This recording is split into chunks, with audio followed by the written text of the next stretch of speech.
But I remember a really pivotal moment for me. So I've got this amazing mentor in Richmond. His name is Butch Joyce, and he's in his 70s. He's an elder at a church I grew up in, and just love this man. He's got an incredible heart. Anyways, years ago, I'm knee deep in this like self development, right? Reading every book I can get my hands on, just consuming so much information. And it was working, but it was very much what the world would want me to do, right? Just consuming everything and reading every book and listening to every, I mean, it was insane, right? When I look back and think about it. Well, I remember I'm sitting down to have lunch with Butch, and this is probably, I don't know, 2018, 2017, 2018.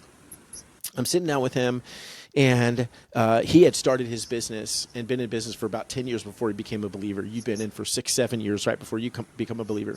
So he's been in business about 10 years, and then he becomes a believer. And I said, okay, well, Butch, once you became a believer, like what books were you reading to help you continue to grow your business? Because I was thinking, all right, I'm in this, I'm an obsessive self-development phase, right?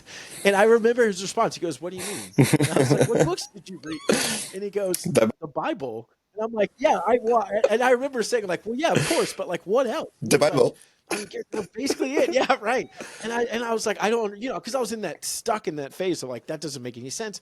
And I was like, I don't understand. What do you mean? He said, Garrett, if I had an employee who was struggling and I needed to have a hard conversation, what would I do? I'd pray, I'd read my Bible, and then they'd come in. Right? When I had to make a business decision and I wasn't sure what to do, or I felt confident what I do, what did I do? I opened up the Bible, I read it, I prayed, I asked the Lord for wisdom. And he was like, he just kept going through all these situations, right? I opened up my Bible, I read it, I asked the Lord, and I did it. And it kind of blew my mind at that time, right? And I think even now, the encouragement of listening to you say that, all you're saying is, I'm doing business the Lord's way. There's plenty of wisdom right there. It doesn't mean that you can't go read a book about being and try to take some of those principles, right? It doesn't mean any of that. But it does mean that your foundation should be built on scriptural biblical principle.